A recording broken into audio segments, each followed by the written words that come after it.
Morning, Bill. So Lois Lerner back in the news today. As you remember, she was in charge of the department that was accused of unfairly targeting more than 500 conservative groups that went into the process. When she was called to testify on what happened under her watch, she refused. I've been advised by my counsel to assert my constitutional right not to testify or answer questions related to the subject matter of this hearing. So now a new hearing into whether or not the investigation on that scandal was, as Republicans call it, whether that was a sham. Mike Emanuel leads our coverage on the Hill. First, the new evidence. Tell us about these emails there, Mike.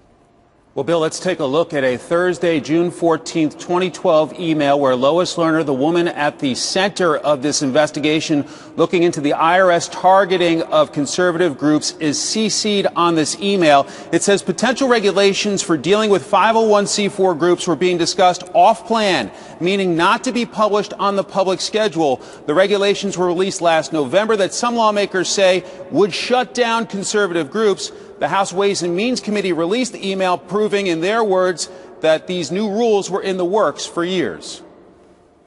I'm pretty sure that means hidden from the public.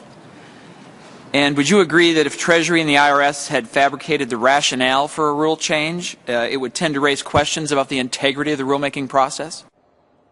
Chairman Dave Camp obviously very fired up about this. House Democrats are accusing Camp of trying to essentially keep this political game alive, Bill. So now the new hearing today, what do we expect on this one, Mike?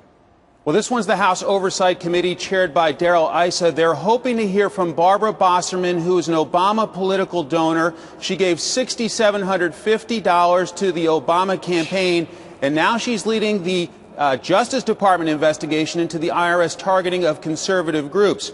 3 House Republicans, Jason Chaffetz, Trey Gowdy, and Jim Jordan, sent a letter to Attorney General Eric Holder yesterday asking if the president's being briefed on the Justice Department investigation and if Congress can be briefed as well. Here's Congressman Jim Jordan. Let's remember the basics. You've got Barbara Bosserman, who's a max-out contributor to the president's campaign. There are 10,000 lawyers in the Justice Department, and she gets picked somehow, some process where she gets picked to head up the investigation. So I believe the president can be confident because he knows his person's running the show. So the House Oversight Committee is hoping to hear from Bosserman. If she doesn't show, they're hoping the Justice Department will send somebody else to speak about what's going on at the Justice Department. If not, that committee will hear from Tea Party groups who say they were targeted by the IRS for their beliefs. Either way, it's not over. Mike will watch it. Thank you. Leading our coverage there on the Hill, Mike Emanuel. Indeed it is.